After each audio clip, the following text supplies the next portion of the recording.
ते बोटा दरम्यान झालेल्या खराब रस्त्यामुळे आपण आज सर्वजण इथं रस्त्यात बसलोय।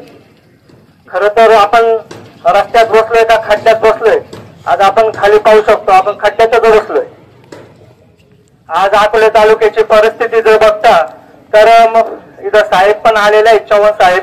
त्यांना माहिती आहे की किती निवेदनाचा ढीग हा प्रशासकीय सार्वजनिक बांधकाम विभागाकडे जमा आहे आणि त्याच्यावर त्यांनी आतापर्यंत किती कारवाई केली ते सांगतीलच। अनेक आंदोलन या तालुक्यामध्ये रस्ता रोको संदर्भात झाली, त्याच्या बाबतीत प्रशासनाने आपल्याला फक्त एक चेहराची टोपली दाखवलेली आहे। प्रत्येक वेळेस इथं बांधकाम विभागाचे अधिकारी येऊन आपल्याला सांगतात ते काम आपण चालू करू, परंतु जेव्हा हे आंदोलन होतं त्याच्यानंतर तिथं फक्त काहीतरी डागडुजी केली जाते, त्या खड्ड्यांमध्ये मुरुम टाकला जातो आणि असा अवकाळी पाऊस आला तर तो 2 दिवसात तो मुरुम सुद्धा निघून जातो। म्हणजे एक प्रकारचं समाजाला पूर्ण वेठीस धरणं हे आतापर्यंत बांधकाम विभागाने अकोल्याच्या केलेलं आहे।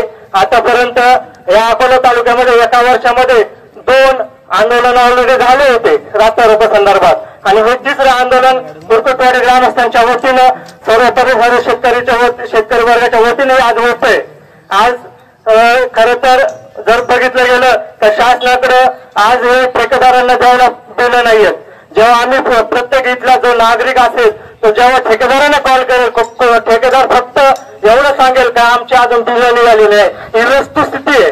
त्याच्यामुळे आज बांधकाम विभागाने जरी आश्वासन दिलं तरी त्याच्यावर आमचा विश्वास आता तर राहिलेलाच नाहीये, कारण की जोपर्यंत रस्ता हा पूर्ण 2 दिवसामध्ये चालू होत नाही व्यवस्थित पूर्ण आणि रस्ता डांबरीकरण झालं पाहिजे, हीच आपली प्रमुख मागणी आहे। या संदर्भात जर मला असं वाटतं जर प्रशासनाने आता योग्य कारवाई जर केली नाही तर मला वाटतं अकोला तालुक्यातील संपूर्ण जनता तसेच बुरकुटवाडी ग्रामस्थ प्रत्येक ठिकाणी याच्यापेक्षाही तीव्र आंदोलन करणार, याचे आम्ही तुम्हाला एक आव्हानच देतो, असं मी सांगतो आणि थांबतो। धन्यवाद।